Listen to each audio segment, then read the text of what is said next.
শয়তানের ঘিরে ধরাটা আমি নিজে থেকে ফিল করেছি তিন রকম। কয় ভাই? যখন একটা মানুষ পরিপূর্ণ শয়তানের দাসত্ব করে, গান বাজনা করে, বাদ্যযন্ত্র বাজায়, গাঁজা খায়, মদ খায়, হ্যাঁ, শয়তান ওকে কিছুই বলে না। বিশ্বাস করেন, শয়তানকে কিছু বলে না। ওকে শয়তান খুব একটা, ওকে নিয়ে শয়তানের পেরেশানি নাই খুব একটা। এবার এই ধরনের ব্যক্তিরা যখন তওবা করে ইসলামের দিকে আসতে শুরু করে, এসে নামাজি হয়, রোজা রাখে, দান সদকা করে, দিনের এলেম অর্জনের চেষ্টা করে, শয়তানের সমস্ত শক্তি দিয়ে এর উপর আক্রমণ করা শুরু করে।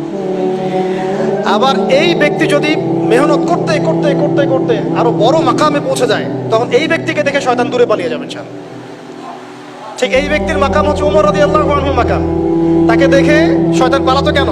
কারণ তিনি এই মুজাহাদা করতে করতে করতে করতে ইমানের এমন বুলন্দ স্তর অর্জন করেছেন যে ওকে দেখলে শয়তান পালিয়ে যাবে।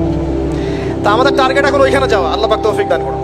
তাহলে এই যে প্রাথমিক ফ্যান্টাসি বাদ দিয়ে আপাতত আমাদের কাজ হচ্ছে 5 ওয়াক্ত নামাজ পড়া।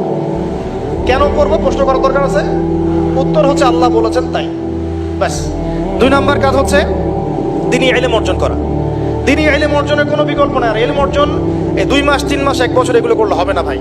এই মাঝখান থেকে একটা বই টান দিচ্ছেন, ওই একটা বই টান দিচ্ছেন, অমুক রাইটারের একটা বই পড়লাম, অমুক তমুক একটা পড়লাম, এভাবে হবে না। 98% যুবক এভাবে পড়াশোনা করে আমাদের জেনারেল শিক্ষিত। 98% যুবক এভাবে পড়াশোনা করে, জেনারেল শিক্ষিত।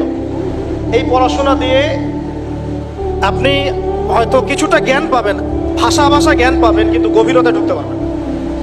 আর ইব্রাহিম আলাইহিস সালামকে বলা মাত্রই কোনো বিজ্ঞান নাই, কোনো যুক্তি নাই, কোনো দর্শন, কিছুই নাই। তিনি বললেন সামি'না আতা'না, শুনলাম মানলাম। আল্লাহ পাক বলেছেন ব্যাস। ইয ক্বালা লাহু রাব্বুহু আসলিম, আল্লাহ পাক বলেছেন, যখনই আল্লাহ পাক তাকে আত্মসমর্পণ করতে বলেছেন, তিনি বলেছেন আসলামতু লিরাব্বিল আলামিন, আমি জগৎ সমূহের রবের কাছে আত্মসমর্পণ করলাম। সন্তানকে রেখে আসো ওই যে জনমানব শূন্য জায়গায়, কাবা ঘরের ওখানে। কোনো মানুষ আছে? কোনো প্রাণী আছে? পানিও নাই, খাবারও নাই, কিছুই নাই। কোনো পাগল ওই কাজ করতো নাকি যুক্তি বিজ্ঞান দর্শন দিয়ে? বলেন, আপনার কি লজিকে ধরে এটা? আমি পারবো আমার সন্তানটাকে রেখে আসতে, আমার স্ত্রীকে রেখে আসতে?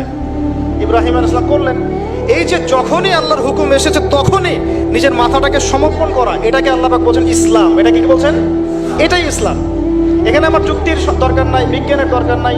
থাকতে পারে বৈজ্ঞানিক ব্যাখ্যা, আমার না জানলেও চলবে। থাকতে পারে যুক্তি, না জানলেও চলবে। থাকতে পারে কোনো দর্শন, না জানলেও চলবে। আল্লাহর হুকুম, এটাই বড় কথা, ব্যাস। এর নাম হলো ইসলাম। এখন বলেন, এই ইসলামের আওতায় কত % মুসলিম আছে বাংলাদেশে? আল্লাহ পাকের হুকুম আসছে, বাস মাথা পেতে নিচ্ছে। বলেন এখন থেকে।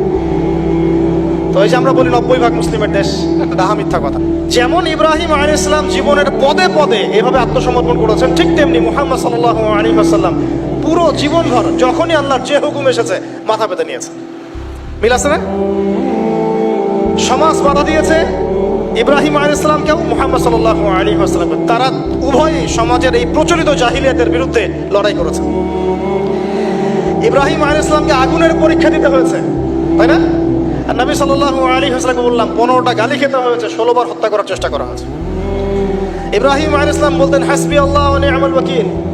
সারা জীবন নবী সাল্লাল্লাহু আলাইহি ওয়াসাল্লামও বলেছেন হাসবুনাল্লাহু ওয়া নি'মাল ওয়াকিল। সূরা তাওবার শেষের দিকে পড়ে দেখেন। ইব্রাহিম আলাইহিস সালামকে শেষমেশ ওই এলাকা সমাজ ছেড়ে চলে যেতে হলো ওই যে ইয়াতে বাইতুল মাকদাসের ওখানে। ঠিক একইভাবে মুহাম্মদ সাল্লাল্লাহু আলাইহি ওয়াসাল্লামকে 13 বছর জুলুম সহ্য করার পরে চলে যেতে হলো মদিনায়। মিল আছে? ইব্রাহিম আলাইহিস সালামের সাথে কেউ নাই, তার স্ত্রী সারা আর এক স্ত্রী হাজেরা। মুহাম্মদ সাল্লাল্লাহু আলাইহি ওয়াসাল্লামের সাথেও খুব বেশি মানুষ নাই, কোটি কয়েক কিছু সাহাবা। ইব্রাহিম আলাইহিস সালামের লেগেসি বহন করেছেন তার সন্তানরা, আর এদিকে নবী সাল্লাল্লাহু আলাইহি ওয়াসাল্লামের লেগেসি বহন করেছেন আবু বকর, ওমর, ওসমান, আলীর মতো মানুষ রাদিয়াল্লাহু আনহু। ইব্রাহিম আলাইহিস সালামের আদর্শ সারা দুনিয়া ছড়িয়ে পড়েছে, পড়ে নাই? এবং ইহুদি, খ্রিস্টান, মুসলিম সবাই তাকে সম্মান করে। ঠিক মুহাম্মদ সাল্লাল্লাহু আলাইহি ওয়াসাল্লামের আদর্শ, তার দ্বীন দেখেন আজকে সারা বিশ্বের আনাচে কানাচে ছড়িয়ে গেছে। সবাই ইসলামকে স্বীকার তো করে, যেটা আল্লাহর পক্ষ থেকে আসছে। কেউ হয়তো আত্মসমর্পণ করে, কেউ করে না। সারা দুনিয়ায়, সাইবেরিয়ার সেই ঠান্ডায় গেলে আপনি মুসলিম পাবেন, চীনে গেলে মুসলিম পাবেন, রাশিয়ায় গেলে মুসলিম পাবেন। শুধু আরবে সীমাবদ্ধ নাই, সারা দুনিয়ায় ছড়িয়ে গেছে। ইব্রাহিম আলাইহিস সালামকে পরীক্ষার পর পরীক্ষা দিতে হয়েছে। একই পরীক্ষা নবী সাল্লাল্লাহু আলাইহি সাল্লামকে বদরে, উহুদে, খন্দকে, খায়বারে সব জায়গায় দিতে হয়েছে। ইব্রাহিম আলাইহিস সালাম মূর্তি ভেঙেছিলেন, মনে আছে? ঠিক একই কাজ নবী সাল্লাল্লাহু আলাইহি ওয়াসাল্লাম মক্কা বিজয়ের দিন করেছেন।